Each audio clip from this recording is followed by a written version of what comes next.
ഓം നമോ ഭഗവതേ വാസുദേവായ. ഓം നമോ നാരായണായ നമോ. ഏവർക്കും നമസ്കാരം. ശ്രീമദ് നാരായണീയത്തിലെ ഇന്നത്തെ അവതരണവും പഠനവും ഇതിലേക്ക് ഏവർക്കും സ്വാഗതം. ഇന്ന് നമ്മൾ എട്ടാം ദശകമായ പ്രളയവും സൃഷ്ടിയും. അതിലെ 7ാമത്തെ ശ്ലോകം മുതൽ 13ാമത്തെ ശ്ലോകം വരെയാണ് അവതരിപ്പിക്കുന്നത്, പാരായണം ചെയ്യുന്നത്, അർത്ഥം പറയുന്നത്. ഇന്നത്തെ ഈ അവതരണം ആരംഭിക്കുന്നതിന് വേണ്ടിയിട്ട് ഏറെ ബഹുമാനപ്പെട്ട ഡോക്ടർ അയ്യർ സാറിനെ ആദരപൂർവ്വം ക്ഷണിക്കുകയാണ്. ഓം എല്ലാവർക്കും നമസ്കാരം. ഓം നമോ ഭഗവതേ വാസുദേവായ ധന്വന്തരയേ അമൃത കലശഹസ്തായ സർവാമയ വിനാശനായ ത്രൈലോക്യനാഥായ ശ്രീ മഹാവിഷ്ണവേ നമഃ. അസ്മിൻ പരാത്മൻ അനുപാത്മകൽപേ ത്വമിത്തമുത്ഥാപിതപത്മയോനിഃ അനന്തഭൂമാമരോഗരാശിം നിരുന്തി വാതാലയ വിഷ്ണു. ഓം നമോ ഭഗവതേ വാസുദേവായ. ഓം ശ്രീകൃഷ്ണ പരമാത്മനേ നമഃ. ഇന്ന് നമ്മൾ 8ാമത്തെ ദശകമാണ് വായിക്കുന്നത്. 8ാമത്തെ ദശകത്തിന് വളരെ വളരെ പ്രാധാന്യമുണ്ട്. എങ്ങനെയാണ് ഭൂമി ഉണ്ടായത്, എങ്ങനെയാണ് ഈ ലോകം ഉണ്ടായത്, ഈ കൽപ്പം തുടങ്ങിയത്. കഴിഞ്ഞ കൽപ്പം അവസാനിച്ചു, പ്രളയമായി. പ്രളയത്തിൽ മറ്റേ മഹാവിഷ്ണു അങ്ങനെ ലയിച്ചങ്ങനെ കിടക്കുകയാണ്. അന്ധകാരത്തിൽ മഹാവിഷ്ണു അങ്ങനെ കിടക്കുന്നതായിട്ടാണ് നമ്മൾ മറ്റേ മഹാവിഷ്ണു കിടന്ന് അങ്ങനെ അനന്തശയനത്തിൽ അങ്ങനെ കിടക്കുകയാണ്. അപ്പോ ഈ മഹാവിഷ്ണു എങ്ങനെയാണ് ഉണരുന്നത്, എങ്ങനെയാണ് ബ്രഹ്മ ഉണ്ടാകുന്നത്, ഇതൊക്കെയാണ് 8ാമത്തെ ദശകത്തിൽ നമ്മൾ വർണ്ണിച്ചിരിക്കുന്നത്. നമ്മുടെ നാരായണ ഭട്ടതിരിപ്പാട് നമ്മൾ 8ാമത്തെ ദശകം തുടക്കത്തിൽ നിന്ന് ഒരു 7 ശ്ലോകം വരെ 6 ശ്ലോകം വരെ ഇന്നലെ വായിച്ചു. അപ്പൊ അത് നമ്മൾ തുടർച്ചയായിട്ട് വായിച്ചിട്ട് 7ാമത്തെ ശ്ലോകത്തിലേക്ക് നമുക്കിന്ന് പോകാം.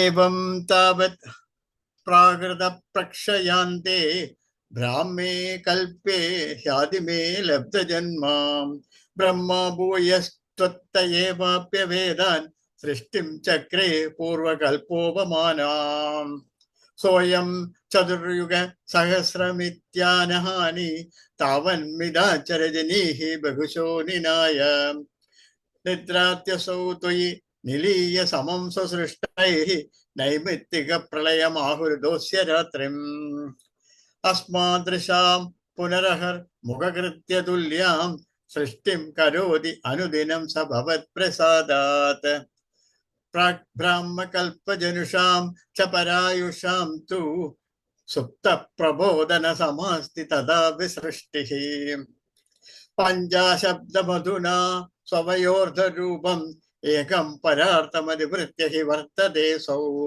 തത്രാന്ത്യരാത്രിജനിതാൻ കഥയാമി ഭൂമൻ പഞ്ചാദിനാവതരണേ ച ഭവത് വിലാസാൻ ദിനാവസാനേന സരോജയോനിഃ സുഷുപ്തികാമസ്ത്വയി സന്നിലില്യേ ജഗല്ലിജതജ്വടരം സംയുസ്തദേദം ഏകാർണവമാസ വിശ്വം ജഗല്ലിജതജ്വടരം സംയുസ്തദേദം ഏകാർണവമാസ വിശ്വം തവൈവ വേഷേ പണിരാജിശേഷേ ജലേകശേഷേ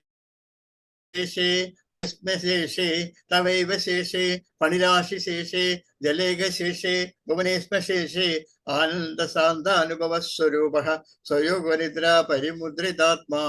ഓം നമോ ഭഗവതേ വാസുദേവായ. ഓം ശ്രീകൃഷ്ണ പരമാത്മനേ നമഃ. ഇത് നമ്മള് 7ാമത്തെ ശ്ലോകത്തിലേക്ക് കിടക്കാം. തവൈവ വേഷേ കാലാഗ്യശക്തിം പ്രളയാവസാനേ പ്രബോധയതഖിലാദൗ തവൈവ കാലാഗ്യശക്തിം പ്രളയാവസാനേ പ്രബോധയേത്യാദിശതഖിലാദൗ ത്വയാ പ്രസുബ്ധം പരിശുദ്ധശക്തിർ വ്രജേന തത്രാഖില ജീവദാംനാം കാലാഗ്യശക്തിം പ്രളയാവസാനേ പ്രബോധയേത്യാദിശതഖിലാദൗ ത്വയാ പ്രസുപ്തം പരിശുദ്ധശക്തി വ്രജേന തത്രാഖില ജീവദാംനാം. ഒന്നുകൂടെ വായിക്കാം. കാലാഗ്യശക്തിം പ്രളയാവസാനേ പ്രബോധയേത്യാദിശതഖിലാദൗ ത്വയാ പ്രസുപ്തം പരിശുദ്ധശക്തി വ്രജേന തത്രാഖില ജീവദാംനാം. ഇത് പിരിച്ചു പറയുകയാണെങ്കിൽ എങ്ങനെ പറയാം? കാല ആഖ്യ ശക്തിം പ്രളയ അവസാനെ പ്രബോധയ ഇതി ആദിശത കില ആദൗ. പ്രബോധയ ഇതി ആദിശത കില ആദൗ ത്വയാ പ്രസുപ്തം പരിശുദ്ധ ശക്തി പ്രജേന തത്രാഖില ജീവനാംന കാല ആഗ്യ ശക്തിം പ്രളയ അവസാനെ പ്രബോധയ ഇതി ആദിശത കിലാദൗ ത്വയാ പ്രസുപ്തം പരിശുദ്ധ ശക്തി പ്രജേന തത്രാഖില ജീവനാംന. അപ്പൊ ചേർത്ത് വായിക്കുമ്പോ കാലാഖ്യശക്തിം പ്രളയാവസാനേ പ്രബോധയേത്യാദിശത കിലാദൗ ത്വയാ പ്രസുപ്തം പരിശുദ്ധ ശക്തിർ പ്രജേന തത്രാഖില ജീവനാംന എന്ന് വരും. അപ്പൊ എന്താണ് അർത്ഥം? അനന്തശയനത്തിൽ, ആ സർപ്പശയനത്തിന്റെ പ്രളയാരംഭ കാലത്ത് തന്നിൽ പ്രശാന്തമായി ലയിച്ചു കിടക്കുന്ന ശക്തി സമൂഹങ്ങളോട് കൂടിയവനും സകല ജീവാത്മാക്കൾക്ക് വിശ്രമസ്ഥാനവും പ്രളയത്തിന്റെ അവസാനത്തിൽ എന്നെ ഉണർത്തുക എന്നിങ്ങനെ കാലം എന്നു പേരായ സ്വന്തം ശക്തിയോട് തന്നെ കൽപ്പിച്ചവനുമായ നിന്തിരുവിടി യോഗനിദ്രയിൽ പോൽ, അതായത് ഒരു കൽപ്പം അവസാനിച്ചു, പ്രളയം തുടങ്ങി, പ്രളയത്തിൽ മുങ്ങിക്കിടക്കുകയാണ് നമ്മുടെ മഹാവിഷ്ണു, അനന്തശയനത്തിൽ കിടക്കുകയാണ്. പക്ഷെ അദ്ദേഹം സ്വന്തം തന്നെ കൽപ്പിച്ച കാലത്തിൽ എന്നെ ഈ പ്രളയാവസാനത്തിൽ എന്നെ ഒന്ന് ഉണർത്തിവിടനെ കാലത്തിനോട് പറഞ്ഞു. കാലവും അതായത് നമ്മുടെ അലാം ക്ലോക്ക് വെച്ചു എന്നർത്ഥം. അലാം ക്ലോക്കിനെ വെച്ചു എന്നെ ഉണർത്തണം. അപ്പൊ കാലത്തിനോട് പറഞ്ഞു. കാലവും ഭഗവാനിൽ തന്നെയാണ് ഉള്ളത്. ആ ഭഗവാനിൽ തന്നെയുള്ള കാലത്തിനോട് എന്നെ ഉണർത്താനായിട്ട് കൽപ്പിച്ചുകൊണ്ട് അനന്തശയനത്തിൽ കടന്ന മഹാവിഷ്ണുവിനെയാണ് നമ്മുടെ ഭട്ടതിരിപ്പാട് ഈ ശ്ലോകത്തിൽ കൂടെ പറയുന്നത്. ആ സർപ്പശയനത്തിന്റെ പ്രളയാരംഭ കാലത്ത് തന്നിൽ പ്രശാന്തമായി ലയിച്ചു കൊടുക്കുന്ന ശക്തി സമൂഹങ്ങളോടുകൂടിയവനും സകല ജീവാത്മാക്കൾക്കും വിശ്രമസ്ഥാനവും പ്രളയത്തിന്റെ അവസാന കാലത്തിൽ എന്നെ ഉണർത്തുക എന്നിങ്ങനെ കാലം എന്നു പേരായ സ്വന്തം ശക്തിയോട് തന്നെ കൽപ്പിച്ചവനുമായ നിന്തിരുവടിയാൽ യോഗനെതിരെ ചെയ്യപ്പെട്ടു പോയി. നമ്മുടെ ബ്രെയിനിൽ തന്നെ അലാം ക്ലോക്ക് വെച്ചതുപോലെ സ്വന്തമായിട്ട് തന്നെ കാലത്തിന്റെ അടുത്ത് കൽപ്പിച്ചു വെച്ചിട്ട് എന്നെ പ്രളയാവസാനത്തിൽ ഉണർത്തണേ എന്ന് പറഞ്ഞിട്ട് അനന്തശയനത്തിൽ മഹാവിഷ്ണു ലയിച്ചു പോൽ. അതാണ് ഈ ശ്ലോകത്തിൽ കൂടി നമ്മുടെ ഭട്ടതിരിപ്പാട് പറയുന്നത്. അടുത്ത ശ്ലോകം, 8ാമത്തെ ശ്ലോകം. ചതുർയുഗാണാം ച സഹസ്രമേവം ത്വയി പ്രസുപ്തേ പുനരദ്വിതീയേ കാലാഗ്യശക്തി പ്രഥമ പ്രബുദ്ധ പ്രബൂലയത്വാം കില വിശ്വനാഥ. ചതുർയുഗാണാം ച സഹസ്രമേവം ത്വയി പ്രസുപ്തേ പുനരദ്വിതീയേ കാലാഗ്യശക്തി പ്രഥമ പ്രബുദ്ധ പ്രബൂലയത്വാം കില വിശ്വനാഥ. ചതുർയുഗാണാം ച സഹസ്രമേവം ത്വയി പ്രസുപ്തേ പുനരദ്വിതീയേ കാലാഗ്യശക്തി പ്രഥമ പ്രബുദ്ധ പ്രബൂലയത്വാം കില വിശ്വനാഥ. പിരിച്ചു പറയുമ്പോ ചതുർയുഗാണാം ച സഹസ്രം ഏവം. ചതുർയുഗാണാം ച ഏവം ത്വയി പ്രസുപ്തേ പുനഃ അദ്വിതീയേ കാലാഗ്യശക്തി പ്രഥമ പ്രബുദ്ധ പ്രബോധയത്വാം കില വിശ്വനാഥ. ചതുർയുഗാണാം ച സഹസ്രമേവം ത്വയി പ്രസുപ്തേ പുനരദ്വിതീയേ കാലാഗ്യശക്തി പ്രമദ പ്രബുദ്ധ പ്രബോധയത്വാം കില വിശ്വനാഥ. ജഗദീശ്വര, ഏകാഗിയായ നിന്തിരുവടി 1000 ചതുർയുഗകാലം മുഴുവൻ ഈ വിധത്തിൽ ഉറങ്ങിക്കൊണ്ടിരിക്കുമ്പോൾ പിന്നെ പ്രളയാവസാനത്തിൽ കാലം എന്നറിയപ്പെടുന്ന ശക്തി ആദ്യം ഉണർന്നിട്ട് അങ്ങയെയും ഉണർത്തിയത്രേ. അതായത് കാലത്തിനോട് പറഞ്ഞിട്ടുണ്ട് എന്നെ പ്രളയാവസാനത്തിൽ ഉണർത്തണമെന്ന്. ആ കാലം എവിടെ കിടക്കുന്നത്? അങ്ങേരിൽ തന്നെ കിടക്കുന്നത്, നമ്മുടെ ബ്രെയിനിൽ തന്നെയാണ് ഉള്ളത്. എന്നിട്ട് അതാണ് ആദ്യം ഉണർന്നത്, കാലമാണ് ആദ്യം ഉണർന്നത്. ആദ്യം ഉണർന്നിട്ട് ഭഗവാനെ ഉണർത്തി എന്നാണ് ഈ ശ്ലോകത്തിൽ കൂടെ പറയുന്നത്. ജഗദീശ്വര, ഏകാഗിയായ നിന്തിരുവടി 1000 ചതുർയുഗ കാലം മുഴുവൻ ഈ വിധത്തിൽ ഉറങ്ങിക്കിടക്കും. 1000 ചതുർയുഗ കാലം, അതായത് ഒരു കൽപ്പം എന്ന് പറയുന്നത് 1000 ചതുർയുഗ കാലമാണ്. അപ്പൊ ഒരു ചതുർയുഗം എന്ന് പറഞ്ഞാൽ 43 ലക്ഷം വർഷങ്ങളാണ്. 43 ലക്ഷം വർഷങ്ങളാണ് ഒരു ചതുർയുഗം എന്ന് പറഞ്ഞാൽ. അപ്പൊ 1000 ചതുർയുഗം എന്ന് പറഞ്ഞാൽ എത്രയാണെന്ന് ആലോചിക്കാം.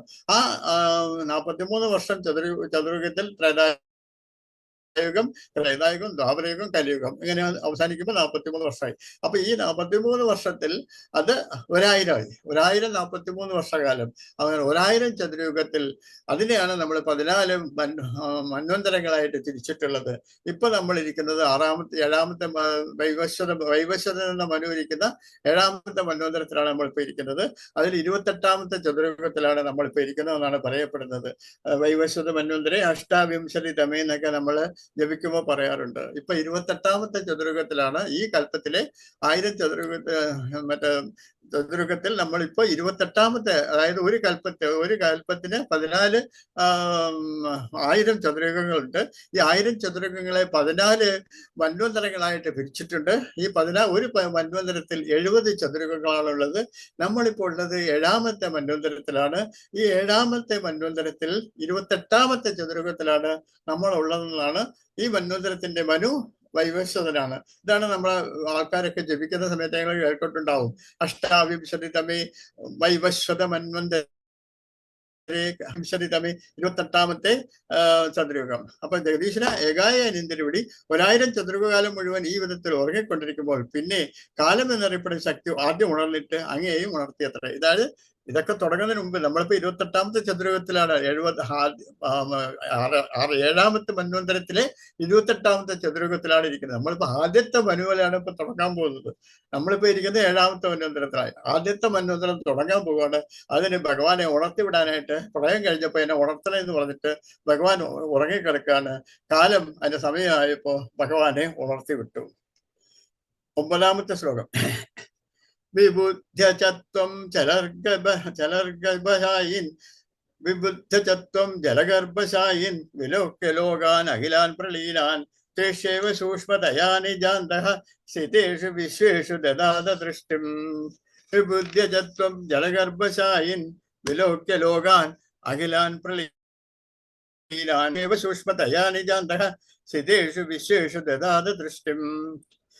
വിബുദ്ധ്യചത്വം ജലഗർഭശായിൻ വിലോക്യ ലോകാൻ അഖിലാൻ പ്രളീനാൻ തേഷ്വേവ സൂക്ഷ്മതയാ നിജാന്തഃ സ്ഥിതേഷു വിശ്വേഷു ദദാത ദൃഷ്ടിം. വിബുദ്ധ്യ ചത്വം ജലഗർഭശായിൻ വിലോക്യ ലോകാൻ അഖിലാൻ പ്രളീനാൻ തേഷു ഏവ സൂക്ഷ്മ ആത്മതയാ നിജ അന്തഃ സ്ഥിതേഷു വിശ്വേഷ ദദാത ദൃഷ്ടിം. അപ്പൊ ഇത് പിരിച്ചു പറയുന്നത് എങ്ങനെയാണ്? വിബുധഃ ത്വം ജലഗർഭശായിൻ വിലോക്യ ലോകാൻ അഖിലാൻ പ്രളീനാൻ തേഷ്വേവ സൂക്ഷ്മ ആത്മതയാ നിജാന്തഃ സ്ഥിതേഷു വിശ്വേഷു ദദാത ദൃഷ്ടിം. വിബുദ്ധ്യചത്വം ജലഗർഭശായിൻ വിലോക്യ ലോകാൻ അഖിലാൻ പ്രളീനാൻ തേഷ്വേവ സൂക്ഷ്മാതയാ നിജാന്തഃ സ്ഥിതേഷു വിശ്വേഷ ദദാത ദൃഷ്ടിം. ഇതിന്റെ അർത്ഥം പറയാം. ഞാൻ പറഞ്ഞത് ഒന്നുകൂടെ മനസ്സിലാക്കി പോവുക. ഒരു കൽപ്പം എന്ന് പറഞ്ഞാൽ ഒരു പകൽ, ബ്രഹ്മാവിന്റെ ഒരു പകലാണ് ഒരു കൽപ്പം. നമ്മളിപ്പോ ബ്രഹ്മാവിന്റെ രാത്രിയിലാണ് ഇരിക്കുന്നത്. ആ രാത്രിയിലാണ് പ്രളയം ഉണ്ടായത്. പ്രളയത്തിന്റെ അവസാന കാലത്ത് അനന്തശയനത്തിൽ ലയിച്ചു കിടക്കുന്ന മഹാവിഷ്ണുവിനെ ഉണർത്താനായിട്ട് കാലമാകുന്ന തന്നെ ട്യൂൺ ചെയ്ത് വെച്ചിട്ടുണ്ട്. ആ കാലം ആദ്യം ഉണർന്നു, എന്നിട്ട് ഭഗവാനെ ഉണർത്തി വിട്ടു. ഇനി സൃഷ്ടി തുടങ്ങുകയാണ്. അപ്പൊ നമ്മളിപ്പോ ഉള്ളത് ഈ കൽപ്പത്തില് പകുതി കഴിഞ്ഞു. ഒരു കൽപ്പം എന്ന് പറഞ്ഞാൽ 1000 ചതുരയുഗം. ഒരു ചതുരയുഗത്ത് പറഞ്ഞാൽ 43 ലക്ഷം വർഷം. 43 വർഷമുള്ള ഒരു ചതുരയുഗത്തിന് 1000 ചതുരയുഗമാണ് കൽപ്പം എന്ന് പറയുന്നത്. അപ്പോ ഈ 1000 ചതുരയുഗത്തിനെ 14 മന്വന്തരങ്ങളായിട്ട് തിരിച്ചിട്ടുണ്ട്. അപ്പൊ ഈ 14 മന്വന്തരങ്ങളിൽ നമ്മൾ ഇപ്പോൾ ഒരു മന്വന്തരത്തിൽ 70 ചതുരയുഗമാണ്. അപ്പൊ നമ്മൾ ഇപ്പോൾ ഉള്ളത് ഈ ഭഗവാൻ, ഇപ്പൊ നമ്മൾ പറയാൻ പോകുന്ന ഭഗവാൻ ഉണർന്ന ശേഷം എന്തൊക്കെയാണ് നടക്കാൻ പോകുന്നത് നമ്മൾ വായിക്കുകയാണ്. അതാണ് നാരായണീയത്തിലുള്ളത്. ആ ഉണർന്ന ശേഷം ഉണർത്തി വിട്ട് ആദ്യത്തെ മനു ഉണ്ടായി, രണ്ടാമത്തെ മനു, ഇപ്പൊ 14 മനുക്കൾ ഉണ്ടാവുമല്ലോ. ആ 14 മനുക്കളിൽ നമ്മളിപ്പോൾ ഉള്ളത് 7ാമത്തെ മന്വന്തരത്തിലാണ്. വൈവസ്വത മന്വന്തരം. 7ാമത്തെ മന്വന്തരത്തിൽ ഒരു മന്വന്തരത്തിന് 70 ചതുരയുഗമുണ്ട്. അപ്പൊ 7ാമത്തെ മന്വന്തരത്തിൽ 28ാമത്തെ ചതുരയുഗത്തിലാണ് നമ്മൾ ഉള്ളതെന്നാണ്. ആ 28ാമത്തെ ചതുരയുഗത്തിൽ കലിയുഗം തുടങ്ങി 5000 വർഷം കഴിഞ്ഞു എന്നാണ് നമ്മളിപ്പോ പറയപ്പെടുന്നത്. അപ്പോ ഇതിന്റെ അർത്ഥം എന്താണ്? കാരണജലത്തിന്റെ മധ്യഭാഗത്ത് പള്ളിക്കുറിപ്പ് കൊള്ളുന്ന ഭഗവാനെ നിന്തിരുവടി ഉണർന്ന ഉടനെ എല്ലാ ലോകങ്ങളെയും തന്നിലേക്ക് ലയം പ്രാപിച്ചിരിക്കുന്നതായി കണ്ട് സൂക്ഷ്മ സ്വരൂപത്തോടുകൂടി തന്റെ ഉള്ളിൽ സ്ഥിതി ചെയ്യുന്ന ആ ലോകങ്ങളിൽ തന്നെ സൃഷ്ടിയെ വിക്ഷേപിച്ചു. ഈ ഭഗവാനിൽ കിടക്കുമ്പോൾ ഭഗവാനിൽ തന്നെയാണല്ലോ എല്ലാ ലോകങ്ങളും ഭഗവാനിൽ അടങ്ങി ഉടങ്ങി കിടക്കുകയാണ്. ഭഗവാൻ എല്ലാത്തിനെയും ചേർത്ത് പിടിച്ച് ഭഗവാനിൽ തന്നെ ലയിച്ച് കിടക്കാണ് എല്ലാ ലോകങ്ങളും. അതിന് ഭഗവാൻ തന്നെ നോക്കിയത്രേ എല്ലാ ലോകങ്ങളെയും. തന്നെ തന്നെ ലയിച്ചു കിടക്കുന്ന ലോകങ്ങളൊക്കെ ഭഗവാൻ എങ്ങനെ കടന്ന് ഉണർന്നപ്പോ തന്നെ നോക്കിയത്രേ. അതാണ് ഈ സുഖത്തിൽ പറയുന്നത്. അതായത് വിബുദ്ധ്യചത്വം ജലഗർഭശായിൻ വിലോക്യ ലോകാനഖിലാൻ പ്രളീനാൻ തൃഷേവ സൂക്ഷ്മതയാ നിജാന്ത സ്ഥിതേഷു വിശ്വേഷു ദദാത ദൃഷ്ടിം. കാരണജലത്തിന്റെ മധ്യഭാഗത്ത് കള്ളിക്കുറിപ്പ് കൊള്ളുന്ന ഭഗവാൻ നിന്തിരുവടി ഉണർന്ന ഉടനെ എല്ലാ ലോകങ്ങളെയും തന്നിൽ ലയം പ്രാപിച്ചിരിക്കുന്നതായി കണ്ട് സൂക്ഷ്മസ്വരൂപത്തോടുകൂടി തന്റെ ഉള്ളിൽ സ്ഥിതി ചെയ്യുന്ന ആ ലോകങ്ങളിലേക്ക് തന്നെ സ്വന്തം ദൃഷ്ടിയെ വിക്ഷേപിച്ചു, കടാക്ഷിച്ചു. 10ാമത്തെ ശ്ലോകം. തതസ്തുതിദായാദീനാഭിരന്ദ്ര തതസ്തുതീയാദൈനാഭിരന്ദ്ര തതസ്തുതീയാദൈനാഭിരന്ദ്ര ദുദഞ്ചിതിം കിഞ്ചന ദിവ്യപദ്മം ലീലീന നിശേഷ പദാർത്ഥമാല സംക്ഷേപരൂപം മുകുളായമാനം തതസ്തുതീയാദൈനാഭിരന്ദ്ര ദുദച്ഛിതം കിഞ്ചന ദിവ്യപദ്മം ലീലീന നിശേഷ പദാർത്ഥമാല സംക്ഷേപരൂപം മുകുളായമാനം തതസ്തുതീയാദൈനാഭിരന്ദ്ര ദുദഞ്ചതിം കിഞ്ചന ദിവ്യപദ്മം ലീലീന നിശേഷ പദാർത്ഥമാല സംക്ഷേപരൂപം മുകുളായമാനം. ഓം നമോ ഭഗവതേ വാസുദേവായ. ഭഗവാൻ അനന്തരം അങ്ങയുടെ നാഭീരന്ധ്രത്തിൽ നിന്നും നിൻതരിവിടിയിലെ തന്നെ ലയിച്ചു കിടക്കുന്ന എല്ലാ പദാർത്ഥങ്ങളുടെയും ബീജരൂപമായി മുട്ടിന്റെ ആകൃതിയിലുള്ള ഒരു ദ്രവ്യരൂപമായ താമരപ്പൂ പൊങ്ങിപ്പുറപ്പെട്ടു. ബ്രഹ്മാവ് സൃഷ്ടിക്കപ്പെടുകയാണ്. എങ്ങനെയാണ് അത് തുടർന്ന് ബ്രഹ്മാവ് സൃഷ്ടിക്കുന്നതിന് മുമ്പ് എങ്ങനെയാ വരുന്നത് നോക്കൂ. എല്ലാ പദാർത്ഥങ്ങളുടെയും ബീജരൂപം, എല്ലാ പദാർത്ഥങ്ങളുടെയും ബീജരൂപമായ മുട്ടിന്റെ ആകൃതിയിലുള്ള ഒരു ദിവ്യമായ താമരപ്പൂവ് പൊങ്ങിപ്പുറപ്പെട്ടു. തതസ്തുതീയ ദൈനാഭിരന്ദ്ര ദുദഞ്ചിതം കിഞ്ചന ദിവ്യപത്മം ലീലീന നിശേഷ പദാർത്ഥമാല സംക്ഷേപരൂപം മുകുളായമാനം തതഃ തുതിയ ഐ നാഭിരന്ദ്രാത് ഉദഞ്ചിതം കിഞ്ചന ദിവ്യപത്മം നിലീന നിശേഷ പദാർത്ഥമാല സംക്ഷേപരൂപം മുകുളായമാനം. ഭഗവാൻ അനന്തരം അങ്ങയുടെ നാഭീരന്ധ്രത്തിൽ നിന്നും നിന്തരിവിടിയിൽ തന്നെ ലയിച്ചു കിടക്കുന്ന എല്ലാ പദാർത്ഥങ്ങളുടെയും ബീജരൂപമായി മുട്ടിന്റെ ആകൃതിയിലുള്ള ഒരു ദിവ്യരൂപമായ താമരപ്പൂവ് പൊങ്ങിപ്പുറപ്പെട്ടു. തദേദംബോരുഹ കുട്മളം തേ കളേബരാത തോയ പദേ പ്രരൂഢം ബഹിർനിരീതം പരിതസുരദ്ഭിഃ സ്വധാർമവിധ്വാന്തമലം വിഗന്ധത്ത്. തദേദംബോരുഹ കുട്മളം തേ കളേബരാതോയ പദേ പ്രരൂഢം ബഹിർനിരീതം പരിതസുരദ്ഭിഃ സ്വഹർദാമഭിഃ ദ്വാന്തം അഖിലം ന്യക്രന്ദത്ത്. തദേദംബോരുഹ കുട്മളം തേ കളേബരാതോയ പദേ പ്രരൂഢം ബഹിർനിരീതം പരിതസുരദ്ഭിഃ സ്വധാമഭിർദ്വാന്തമലം ന്യക്രന്ദത്ത്. തദേദംബോരുഹ കുട്മളം തേ കളേബരാതോയ പദേ പ്രരൂഢം ബഹിർനിരീതം പരിതസുരദ്ഭിഃ സ്വധാമഭിർദ്വാന്തമലം ന്യക്രന്ദത്ത്. തത് ഏതത് അംബോരുഹ കുട്മളം തേ തത് അംബോരുഹ കുട്മളം തേ കളേബരാതോയ പദേ പ്രരൂഢം ബഹിഃ നിരീതം പരിതസുരദ്ഭിഃ സ്വധാമഭിഃ ദ്വാന്തം അലം ന്യക്രന്ദത്. സ്വധാമഭിഃ അലം ന്യക്രന്ദത്. അപ്പോ തത് ഏതത് അംബോരുഹ കുട്മളം തേ കളേബരാതോയ പദേ പ്രരൂഢം ബഹിഃ നിരീതം പരിതസ്ഫുരദ്ഭിഃ സ്വധാമഭിഃ ദ്വാന്തം അഖിലം ന്യക്രന്ദത്. നിൻതരിവിടിയിലെ തിരുമേനിയിൽ നിന്നും ജലമാർഗത്തിൽ മുളങ്ങിപ്പൊട്ടിയ അങ്ങനെയുള്ള ഈ താമരപ്പൂവ് ക്രമേണ പുറത്തേക്ക് പുറപ്പെട്ടതായി ചുറ്റും പ്രകാശിച്ചു കൊണ്ടിരുന്ന സ്വദേശസ് കൊണ്ട് ഇരുളിനെ നിശേഷൻ നശിപ്പിച്ചു. അതായത് രാത്രി സമയത്ത് പ്രളയജലത്തെ മുങ്ങിക്കിടക്കുന്ന ഭഗവാനായ മഹാവിഷ്ണു പതുക്കെ ഉണർന്നു. അപ്പൊ അങ്ങേരി തന്നെ ലയിച്ചു കിടക്കുന്ന എല്ലാ ജീവജാലങ്ങളെയും അങ്ങേര് തന്നെ കണ്ടു. അതിനുശേഷം അങ്ങനെ എല്ലാ ജീവജാലങ്ങളുടെയും ബീജങ്ങളൊക്കെ ചേർന്നിരിക്കുന്ന ഒരു വസ്തുവായി, ഒരു ബീജരൂപമായി ഒരു മുട്ടിന്റെ ആകൃതിയിലുള്ള ഒരു താമരപ്പൂവിന്റെ ദിവ്യമായ താമരപ്പൂവ് ഭഗവാന്റെ നാഭീരന്ധ്രത്തിൽ നിന്ന് തന്നെ പൊങ്ങിപ്പുറപ്പെട്ടു. ഭഗവാന്റെ നാഭീരന്ധ്രത്തിൽ തന്നെ, നിന്തിരുവടിയിൽ തന്നെ എല്ലാ പദാർത്ഥങ്ങളുടെയും ബീജരൂപമായി മുട്ടിന്റെ രൂപത്തിലുള്ള ഒരു താമരപ്പൂ പൊങ്ങിപ്പുറപ്പെട്ടു. ആ താമരപ്പൂ പൊങ്ങി വന്നപ്പോൾ അതിൽ നിന്നൊന്ന് പ്രകാശം ഭൂമിയൊക്കെ പ്രകാശരൂപമാക്കി. ആ ഇരുട്ട് മാറി. നിന്തിരുവടിയുടെ തിരുമേനിയിൽ നിന്നും ജലമാർഗത്തിൽ മുളച്ചു പൊങ്ങി വന്ന നിന്തിരുവടിയുടെ തിരുമേനിയിൽ നിന്നും ജലമാർഗത്തിൽ മുളച്ചു പൊങ്ങി വന്ന ഈ താമരമൊട്ട് ക്രമേണ പുറത്തേക്ക് പുറപ്പെട്ടതായി ചുറ്റും പ്രകാശിച്ചു കൊണ്ടിരുന്ന സ്വതേജസ് കൊണ്ട് ഇരുളിനെ നിശേഷം നശിപ്പിച്ചു. ചുറ്റും പ്രകാശം കൊണ്ട് ഇരുളിനെ നിശേഷം നശിപ്പിച്ചു. ഈ താമരമൊട്ട് അങ്ങേരുടെ നാഭീരന്ധ്രത്തിൽ നിന്നും പുറത്തേക്ക് വന്ന്, അതായത് ജലത്തിൽ നിന്നും പുറത്തേക്ക് വന്ന്, ജലത്തിൽ ലയിച്ചു കിടക്കാനുള്ള അനന്തശൈലത്തിൽ അങ്ങനെ പതുക്കെ ഈ താമരമൊട്ട് പുറത്തേക്ക് ലയിച്ചു വന്ന് അതിൽ നിന്ന് വന്ന പ്രകാശം അത് രാത്രിയുള്ള ഇരുട്ടിനെയൊക്കെ മാറ്റി നിശേഷം നശിപ്പിച്ചു എന്നാണ് ഈ ശ്ലോകം കൊണ്ട് പറയുന്നത്. നിന്തിരുവടിയുടെ തിരുമേനിയിൽ നിന്നും ജലമാർഗത്തിൽ മുളച്ചു പൊങ്ങിയ അങ്ങനെയുള്ള ഈ താമരമൊട്ട് ക്രമേണ പുറത്തേക്ക് പുറപ്പെട്ടതായി ചുറ്റും പ്രകാശിച്ചു കൊണ്ടിരുന്ന സ്വതേജസ് കൊണ്ട് ഇരുളിനെ നിശേഷം നശിപ്പിച്ചു. അടുത്തത് 12ാമത്തെ ശ്ലോകം. സംഭുല്ലപത്രേ നിതരാം വിചിത്രേ തസ്മിൻ ഭവദ്വീര്യധൃതേ സരോജേ സ്വപത്മജാ വിതിരാവിരാസി സ്വയം പ്രബുദ്ധാഖില വേദരാശി. സംഭുല്ലപത്രേ നിതരാം വിചിത്രേ തസ്മിൻ ഭവദ്വീര്യധൃതേ സരോജേ സപത്മജന്മാ വിതിരാവിരാസീൻ സ്വയം പ്രബുദ്ധാഖില വേദരാശി. സംഭുല്ലപത്രേ നിതരാം വിചിത്രേ തസ്മിൻ ഭവദ്വീര്യധൃതേ സരോജേ സപത്മജന്മാ വിതിരാവിരാസീൻ സ്വയം പ്രബുദ്ധാഖില വേദരാശി.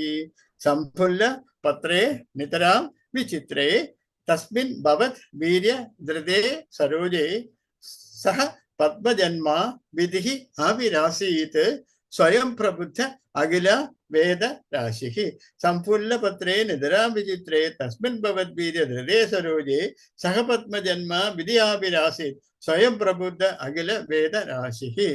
നല്ലപോലെ വികസിച്ച ഇതളുകളോട് കൂടിയതും ഏറ്റവും വിചിത്രവുമായിരിക്കുന്ന അങ്ങയുടെ യോഗശക്തിയാൽ ധരിക്കപ്പെട്ടിരിക്കുന്നതുമായ ഈ താമരപ്പൂവിൽ തന്നെത്താൻ ബുദ്ധിയിൽ തെളിഞ്ഞു തുടങ്ങിയ എല്ലാ വേദസമൂഹങ്ങളോട് കൂടിയ പങ്കജോദ്ഭവനായ ആ ബ്രഹ്മാവ് ആവിർഭവിച്ചു. നല്ല പോലെ വികസിച്ച ഇതളുകളോട് കൂടിയതും ഏറ്റവും വിചിത്രമായിരിക്കുന്നതും അങ്ങയുടെ യോഗശക്തിയാൽ ധരിക്കപ്പെട്ടിരിക്കുന്നതുമായ ഈ താമരപ്പൂവിൽ നല്ല പോലെ വികസിച്ച ഇതളുകളോട് കൂടിയതും ഏറ്റവും വിചിത്രമായിരിക്കുന്നതും അങ്ങയുടെ യോഗശക്തിയാൽ ധരിക്കപ്പെട്ടിരിക്കുന്നതുമായ ഈ താമരപ്പൂവിൽ തന്നെത്താൻ ബുദ്ധിയിൽ തെളിഞ്ഞു തുടങ്ങിയ എല്ലാ വേദസമൂഹങ്ങളോട് കൂടിയ പങ്കജോദ്ഭവനായ ബ്രഹ്മാവ് ആവിർഭവിച്ചു. അങ്ങനെ ബ്രഹ്മാവിന്റെ ജനനമാണ് നമ്മൾ പറയുന്നത്. അത് കഴിഞ്ഞിട്ട് 13ാമത്തെ ശ്ലോകം. ഈ 13ാമത്തെ ശ്ലോകമാണ് നമ്മൾ ദിവസവും പറയുന്നത്. എല്ലാവരും എപ്പോഴും പറഞ്ഞുകൊണ്ടിരിക്കുന്നത് രോഗശമനത്തിന് വളരെ വളരെ അത്യാവശ്യമാണെന്നാണ് എല്ലാ വലിയ യോഗികളൊക്കെ പറഞ്ഞിട്ടുള്ളത്. എന്താണ് 13ാമത്തെ ശ്ലോകം? അസ്മിൻ പരാത്മൻ അനുപാത്മകൽപേ ത്വമിത്തമുത്ഥാപിതപത്മയോനിഹി അനന്തഭൂമാമരോഗരാശിം നിരുന്തി വാതാലയവാസ വിഷ്ണോ. അസ്മിൻ പരാത്മൻ നനു പാത്മകൽപേ ത്വം ഇത്ത ഉത്ഥാപിത പത്മയോനിഹി അനന്തഭൂമാ മമരോഗരാശിം നിരുന്തി വാതാലയ വാസ വിഷ്ണോ. അസ്മിൻ പരാത്മൻ അനുപാത്മകൽപേ ത്വമിത്തമുത്ഥാപിത പത്മയോനിഹി അനന്തഭൂമാ മമരോഗരാശിം നിരുന്തി വാതാലയ വാസ വിഷ്ണോ. ഇതിന്റെ അർത്ഥം എന്താണ്? നമ്മൾ ധാരാളം പറയുന്നതല്ലേ. അതിന്റെ അർത്ഥം വായിക്കുക. പരമാത്മസ്വരൂപിയായി സർവവ്യാപിയായിരിക്കുന്ന ഗുരുവായൂർ പുരേശ, ഗുരുവായൂർ വാസ്യൻ, പരമാത്മസ്വരൂപിയായി സർവവ്യാപിയായിരിക്കുന്ന ഗുരുവായൂർ പുരേശ, ഗുരുവായൂർ വാസ്യൻ, ഈ പത്മമെന്ന കൽപ്പത്തിൽ ഇങ്ങനെ സൃഷ്ടിക്കപ്പെട്ട ബ്രഹ്മാവിനോട് കൂടിയവനും അളവറ്റ മഹിമയോട് കൂടിയവനുമായ നിൻ തരുവടി തന്നെ എന്റെ വ്യാധികളെയെല്ലാം നിവാരണം ചെയ്തു തരയണമേ എന്നാണ് പറയുന്നത്. പരമാത്മസ്വരൂപിയായി സർവവ്യാപിയായിരിക്കുന്ന ഗുരുവായൂർ വാസി. ഈ ശ്ലോകത്തിന്റെ അർത്ഥം ഇതാണ്. പരമാത്മ സ്വരൂപിയായി സർവവ്യാപിയായിരിക്കുന്ന ഗുരുവായൂർ വാസി ഈ പത്മമെന്ന കൽപ്പത്തിൽ ഇങ്ങനെ സൃഷ്ടിക്കപ്പെട്ട ബ്രഹ്മാവിനോട് കൂടിയവനും അളവറ്റ മഹിമയോട് കൂടിയവനുമായ നിൻ തിരുവടി തന്നെ എന്റെ വ്യാധികളെയെല്ലാം നിവാരണം ചെയ്തു തരണമേ ഭഗവാനെ. നാരായണ നാരായണ നാരായണ. അസ്മിൻ പരാത്മൻ അനുപാത്മകൽപ്പേ ത്വമുത്തമുത്ഥാപിത പത്മയോനിഹി അനന്തഭൂമാമരോഗരാശിം നിരുന്തി വാതാലയവാസ വിഷ്ണു ഭഗവതേ വാസുദേവായ. ഓം കൃഷ്ണ പരമാത്മനേ നമഃ. ഇതോടുകൂടി 8ാം ദശകം പ്രളയവും സൃഷ്ടിയും അതിന്റെ 7 മുതൽ 13 വരെയുള്ള ശ്ലോകങ്ങളുടെ അവതരണവും പാരായണവും അവതരണവും അർത്ഥവും ഒക്കെ തന്നെ സമാപിച്ചിരിക്കുകയാണ്. ഈ അധ്യായത്തോടെ 8ാം ദശകം സമാപിച്ചിരിക്കുന്നു. ഇതുമായി ബന്ധപ്പെട്ട സംശയങ്ങളുണ്ടെങ്കിൽ ചാറ്റ് ബോക്സിൽ നൽകാവുന്നതാണ്. സംശയങ്ങൾ വരും ക്ലാസ്സുകളിലൊക്കെ തന്നെ അതിനുള്ള മറുപടികൾ നൽകുന്നതായിരിക്കും. ഇന്നത്തെ അധ്യായത്തിൽ 8ാം ദശകം പൂർണ്ണമായി അവതരിപ്പിച്ച് ഏറെ ബഹുമാനപ്പെട്ട ഡോക്ടർ അയ്യർ സാറിന് നന്ദി അർപ്പിച്ചുകൊണ്ട് നിർത്തുകയാണ്. ഓം നമോ ഭഗവതേ വാസുദേവായ. ഓം നമോ നാരായണായ നമഃ.